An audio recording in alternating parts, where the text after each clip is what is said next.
नमस्कार दोस्तों, हम आज आपको दिखाने जा रहे हैं गुजरी के बच्चे जो कि 7-8 महीने के बच्चे हैं, जो कि अभी अवेलेबल है जय महाकाल गोट फार्म पे।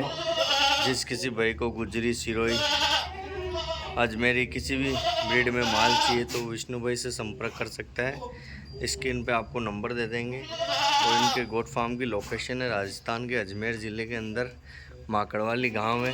अजमेर से 5 किलोमीटर की दूरी पे अपना गांव स्थित है, हाईवे के ऊपर। आप कांटेक्ट कर सकते हैं। एनी टाइम माल अवेलेबल भी रहता है। और दूसरा माल भी चाहिए, जैसे मेल फीमेल चाहिए, छोटे बच्चे चाहिए, तो वो अवेलेबल आपको मिल जाएगा। नेक्स्ट वीडियो में आपको दिखा देंगे। अभी ये लॉट 50 पीस का अवेलेबल है अपने पास। शानदार क्वालिटी आप देख सकते हो। गुजरी का प्योर ओरिजिनल माल जो होता है, जो अपने पास मिलता है।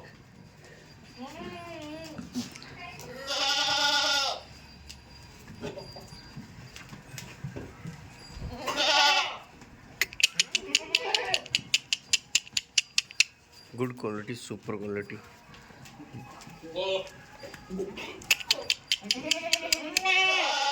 हट